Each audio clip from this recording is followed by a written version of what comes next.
What is going on, everybody? Welcome back to the channel. Aftersound here, bringing you Splinterlands content every single day. We also stream right here on this channel as well as on Twitch, so make sure you come by and say hello. This video is also brought to you by my music, which is available anywhere you stream music under the name Aftersound, and I do have a new song out recently called Don't Forget About Me, the Supernova version, so check it out. Let me know what you think, and I appreciate the support. All right, guys, we covered this on the live stream yesterday, the Triad live stream, where we had some Bitcoin Pizza Day pizza, but in case you didn't watch that, I wanted to call it out here as well in a separate video, and that is the changes in the number of battles as well as the number of daily average accounts. So you can see here that we are now above like 5,000 on average over the past week or so.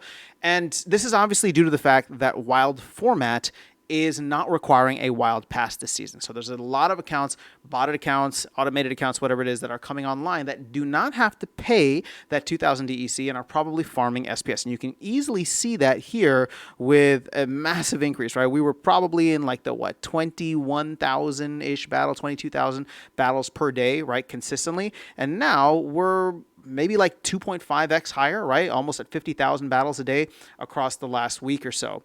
Modern, on the other hand, interestingly enough, has gone down significantly, and this is one of the things that shout out to Tails who brought this up on the stream. We're like, we were seeing maybe 20,000 battles a day. It's down 30% ish, right, into the 14,000 ish range, and I don't know that we're seeing a significant increase in the amount of SPS rewards. Now, that being said, I have seen an increase. I don't know, here's the thing. I don't know how to quantify it appropriately. We'll just say, well, I guess I could quantify it. I used to get maybe between like 8 to 10 before. Now I'm getting 10 to 12 range, depending on like if I use a promo or a gold card here or there. But, on the whole, my question is, and this is what Tails brought up, so I'm just kind of like expanding on it, is are we seeing it to a point where it is worthwhile for people to jump in and go crazy on getting Conclave Arcana cards? Now, here's the thing. This was my biggest issue with, or not my biggest issue, but one of my biggest concerns. And it's not alleviated yet because I think we're still in it, and I still need to see if it's going to be worthwhile or if it's going to happen. And that is the simple fact of, are the rewards going to be worthwhile, or is ratings inflation going to be an issue? Now, I know that there's a bunch of liquidity bots out there. There's been a lot of talk about liquidity bots later. I could probably do another video on this.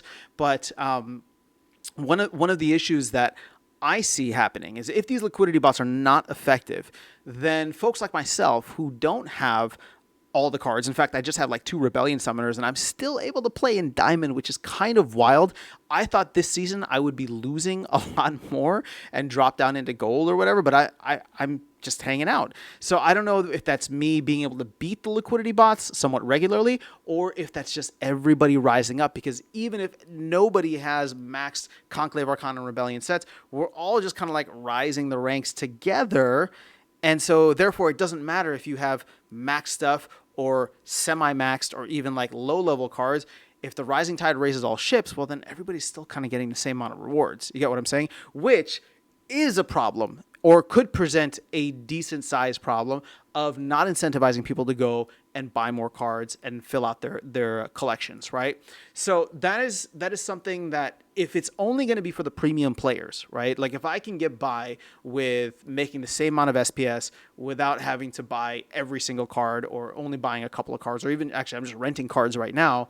If I can get by with doing that, well, where's my incentive to go and start plugging in the holes in my collection, right? I should be incentivized. I should not be earning as much as I am right now. But, that remains to be seen. Keep in mind, we're only like a season, not even a full season into this, right? We had like a couple of days at the end of last season, and now I don't know how many days we are into this current season. What is it? We're only like halfway into this current season. So there might still be a lot of churning that's going on with where people are placed. And, it's going to get messed up for me because somebody, shout out to Woody for delegating some cards. So like my experience is probably not going to be the same anymore, and I won't know I won't know how to do that, or I won't know how to evaluate it. But I'm curious to know you guys, and I'll go ahead and close out the video asking you guys this question: are you seeing a significant rise in the amount of SPS that is being paid out per battle to you? And in conjunction with that, what is your collection looking like in terms of modern eligibility, right? Do you have a lot of Rebellion cards? Do you have a lot of Conclave Arcana cards?